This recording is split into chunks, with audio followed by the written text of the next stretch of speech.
Hey guys, it's Teaksy here, welcome back to the channel, and as we continue to wind down the Modern Warfare 3 year here on the channel, I wanted to make a very short video today guys to just talk about the game a little bit and try and answer the question of whether Modern Warfare 3 was really that bad. Now, I'm not going to do like a deep dive review into every minuscule thing that's happened in Modern Warfare 3 today. I'm just going to talk from my mind, talk through just what comes to my head in the moment, right? Normally I have loads of notes in front of me, but today just something a little bit different, just going to talk freely, and yeah, let's kind of get into it. So, Modern Warfare 3, of course, had a pretty poor release, right? You know, the way the game was sold to us, basically taking Modern Warfare 2, fixing some of the problems that game had with it, you know, and then releasing it with Modern Warfare 2 2009 maps and charging full price. Just really kind of didn't go down well, right, with the community, and I think we were kind of misled a little bit that Modern Warfare 2 would be a 2-year game, but ultimately in the end, you know, what we ended up with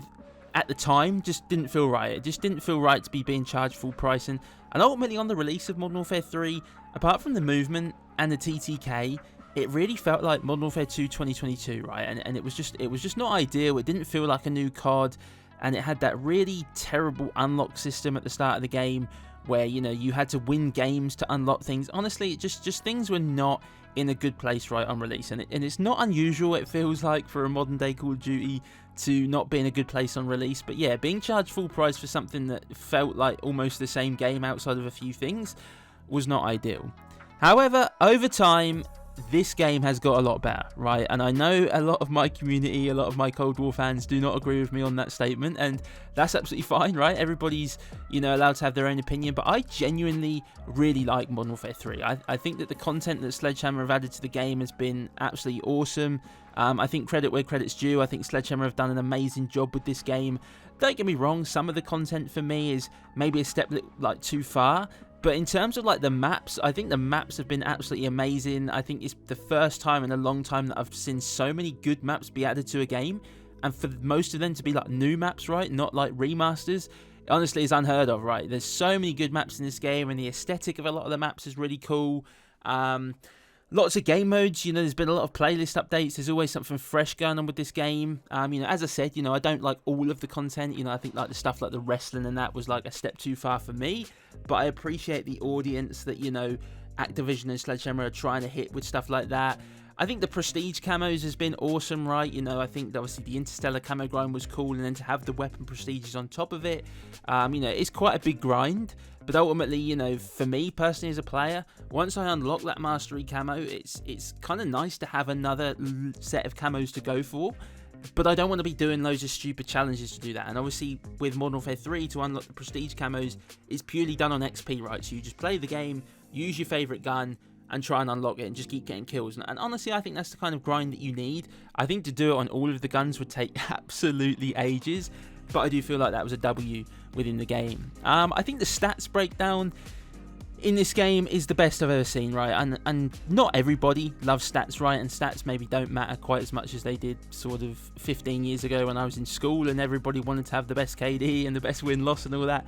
But I still love stats. I think it's cool to be able to look at your stats. I think 15-year-old me would look at my stats now and be like, Teak, you got old and fell off. But that's modern-day Call of Duty with skill-based matchmaking and people getting better and camo grinds and stuff. But yeah, the breakdown of stats in this game is honestly awesome.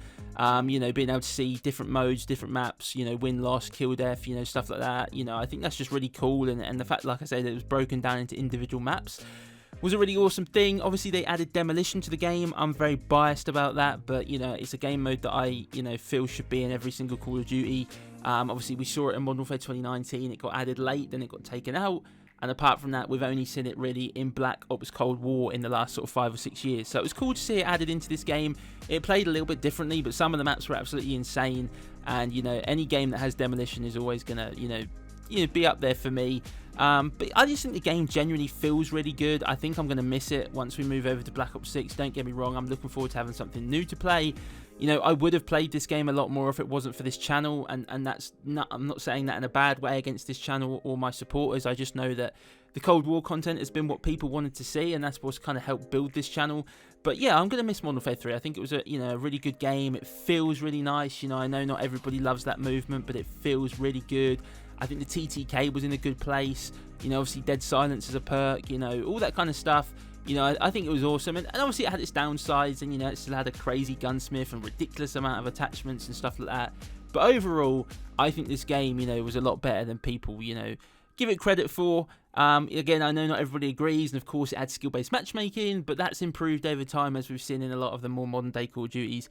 And yeah, overall, guys, I really like Modern Warfare 3. I think it's a really good game. I'm not saying it's the best COD of all time, but I feel like it's a, you know, they've done a really, really good job with this game. And I think it's always easy, right, to hate on Call of Duty. And I'm not saying that I'm the biggest fan of Activision and everything they do, but I think this game has been good.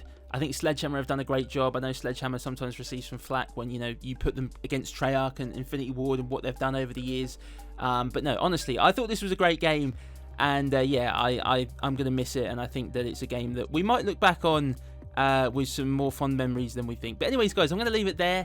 I'd love to hear your thoughts down in the comments. I'm sure there's many of you already typing on the keyboard to disagree with me. But I'd love to hear your thoughts. So let me know down in the comment section, guys. If you did enjoy today's video, please do hit the like button down below. If you're brand new around here and want to find your way back for more, please do consider subscribing to the channel. And as always, guys, I hope everyone has a great day. And I'll catch you all in the next one.